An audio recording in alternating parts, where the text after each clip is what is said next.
La date de la rentrée scolaire au Gabon est désormais connue. Elle a finalement été fixée au 31 octobre par le gouvernement.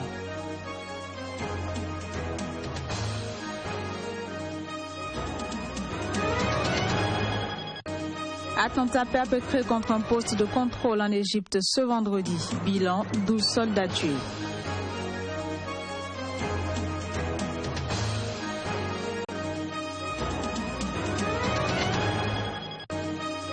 Puis visite du Premier ministre français au Canada. Il a échangé avec son homologue sur le traité de libre-échange entre le Canada et l'Union européenne.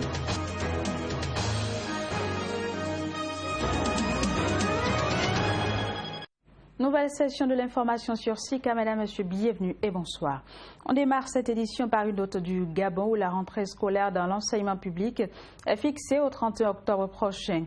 Une décision issue du Conseil des ministres qui s'est tenue ce jeudi. La reprise des classes débutera avec près d'1 mois de retard par rapport aux années précédentes. Une rentrée que menacent déjà de boycotter les syndicalistes si le gouvernement ne libère pas les membres de leur confédération ayant été arrêtés. Ils demandent notamment la libération du docteur Sylvie Mbot, détenue depuis le 6 octobre et arrêtée parce qu'elle aurait rédigé un rapport sur les violences post-électorales dans le pays. 21 lycéennes de Chibok enlevées par Boko Haram il y a plus de 2 ans ont été libérées par leurs ravisseurs. Et ce après des négociations entre le gouvernement nigérien et le groupe djihadiste. Tout en exprimant leur gratitude aux autorités nigérianes, les membres du mouvement Bring Back Our Girls demandent plus d'efforts. Imaginons. Relayé par les médias du monde entier, ce kidnapping de masse a provoqué une vague d'indignation massive, notamment sur Twitter, sur le hashtag Bring Back Our Girls, ramenez-nous nos filles, relais jusqu'à la Maison Blanche par la première dame, Michelle Obama. Le retour des filles de Chibok avait été l'un des points forts de la campagne du candidat Mamadou Bouhari, finalement élu en mai 2015. Le président a depuis lors essuyé les critiques pour n'avoir pas réussi à les retrouver. Quand on a vu le communiqué de la présidence qui le confirmait, j'étais vraiment très excitée. Oui, il n'y en a que 21, alors qu'on en cherche encore 197. Mais au moins, ça montre qu'il y a de plus en plus d'espoir. C'est une journée tant attendue. Nous savons que des filles se sont échappées. Quelques-unes ont réussi à rentrer chez elles. Mais ce que nous voulons, c'est le retour officiel des filles. Même si cette annonce est un signe encourageant, les experts soulignent que Boko Haram est toujours une force relativement importante et divisée en plusieurs factions ennemies qui se déchirent pour le contrôle de la région. L'insurrection de Boko Haram a fait plus de 2000 morts et 2,6 millions de déplacés depuis 2009. 12 soldats égyptiens ont été tués ce vendredi. C'était dans l'attaque d'un poste de contrôle dans le nord de la péninsule du Sinaï où les autorités luttent contre une branche locale du groupe djihadiste État islamique. Les soldats ont été pris pour cible par des tirs au mortier et des roquettes. L'attaque s'est déroulée dans la région de Bir al-Abd, une zone relativement épargnée par les violences à l'ouest d'Al-Arish, chef-lieu du nord Sinaï. En République centrafricaine, la situation humanitaire à Kaga-Bandoro dans l'ouest du pays se détériore depuis 1 mois. Le coordonnateur humanitaire en Centrafrique a exprimé ce jeudi sa profonde inquiétude face à cette situation. Les détails dans ce reportage. L'insécurité due à l'incursion des hommes armés dans la zone ouest enfreint le problème des populations civiles et entraîne la restriction de leur libre circulation. Le coordonnateur humanitaire en Centrafrique tire la sonnette d'alarme. La base de toute stratégie, c'est la sécurité. La base de la sécurité, c'est le dialogue politique et le désarmement. Et de part de la MINUSCA et de la part du gouvernement, on a déjà commencé le travail avec ce but. Dans la période du 9 septembre au 12 octobre 2016, plus de 16 cas de braquage de domiciles de travailleurs humanitaires nationaux ont été enregistrés. Le départ d'organisations humanitaires et la cessation des activités de leurs partenaires de mise en œuvre risquent de mettre en situation d'insécurité alimentaire des centaines de personnes en provoquant autant de déplacés qui ne recevront pas d'aide alimentaire selon le programme alimentaire mondial. En Afrique du Sud, accusant l'état de violence à leur encontre, le chef des combattants pour la liberté économique, Julius Malema, a déclaré ce jeudi soutenir les étudiants qui manifestent pour une éducation gratuite. Précisons que l'opposant est poursuivi pour avoir appelé à occuper des terres. Imaginons. Julius Malema appelle à une manifestation d'ampleur le 2 novembre dans la capitale Pretoria contre le président Jacob Zuma. Le chef des combattants pour la liberté économique a déclaré soutenir les étudiants sud-africains qui manifestent depuis la mi-septembre pour une éducation gratuite après la décision du gouvernement d'autoriser une augmentation limitée à 8% des frais universitaires pour 2017. On n'a pas de cerveau qui réfléchisse sur comment et où trouver l'argent pour financer une éducation gratuite. Donc, de ce fait, vous pouvez être sûr que personne n'écoute. Les étudiants sont sur la bonne voie.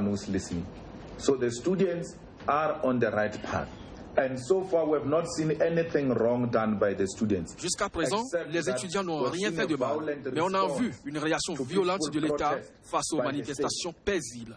Des choses similaires se sont passées pendant l'apartheid. Si on réagit aux manifestations paisibles avec de la violence, on ne laisse pas de place à la paix. Un État violent force les étudiants à agir de manière violente. Par ailleurs, selon une annonce faite ce jeudi par le bureau du procureur général, le chef de l'opposition radicale de gauche, Julius Malema, comparaîtra devant la justice pour avoir appelé la population à s'approprier illégalement les terres du pays. Les poursuites font référence à 2 discours précis tenus respectivement en décembre 2014 et en juin 2016 où Julius Malema avait incité ses partisans à s'emparer des terrains agricoles inexploités dans le pays. Au Rwanda, Kigali abrite une réunion internationale sur le climat destinée à concrétiser les engagements pris dans le cadre du pacte de Paris, la COP21. Les participants pensent qu'un accord devrait être trouvé afin d'éliminer progressivement les hydrofluorocarbures. Les détails.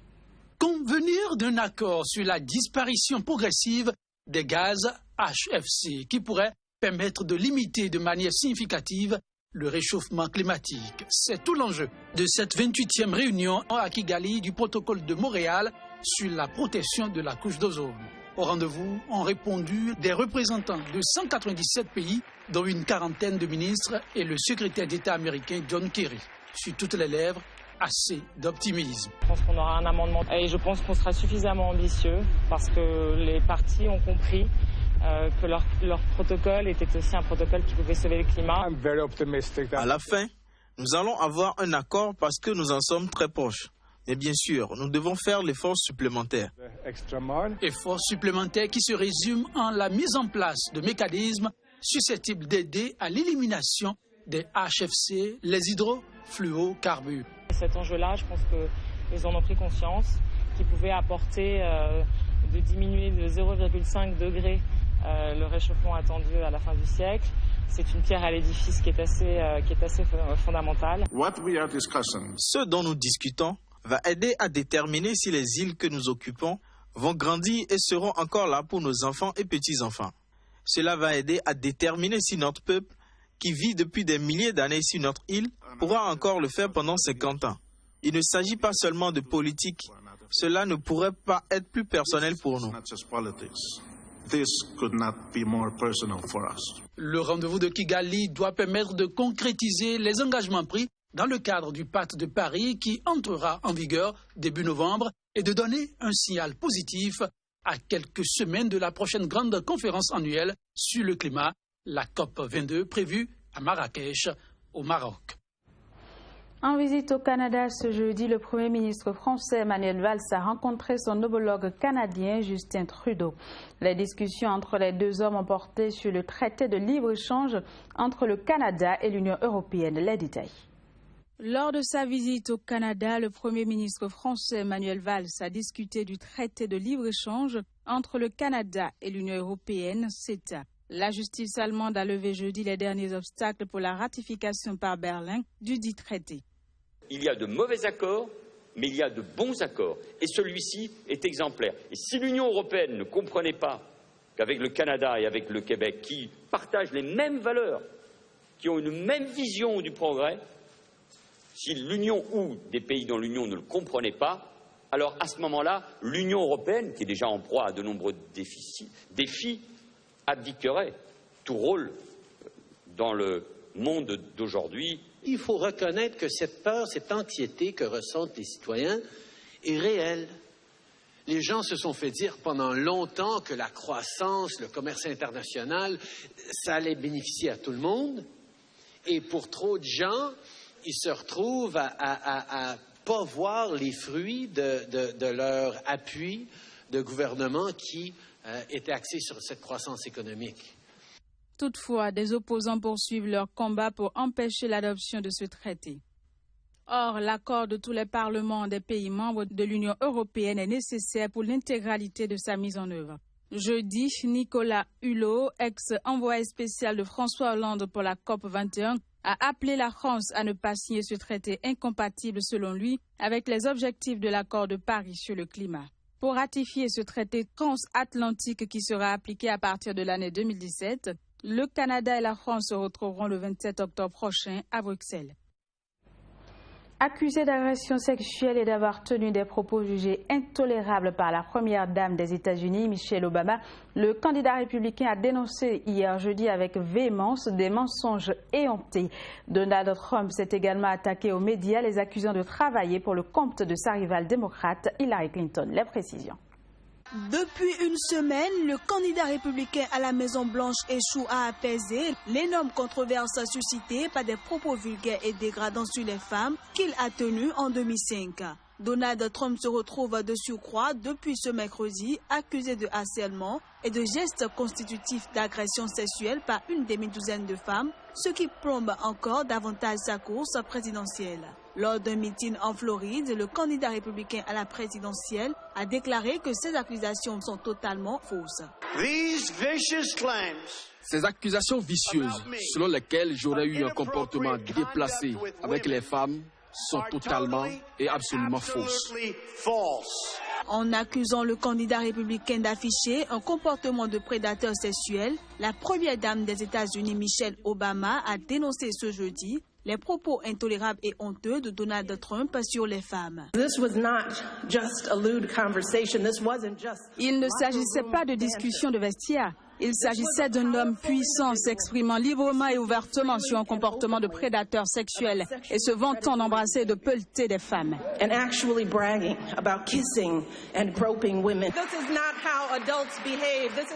Ce n'est pas un comportement d'adulte. Ce n'est pas le comportement d'un être humain décent et ce n'est certainement pas le comportement de quelqu'un qui veut être président des États-Unis. Assiégé de toutes parts, Donald Trump s'emploie à gérer une crise aiguë qui rend désormais quasi inaudibles ses propres arguments contre sa rivale Hillary Clinton. Voilà, ce sera tout pour ce journal. Merci d'avoir suivi. Très bonne suite de programme sur SICA. À très bientôt.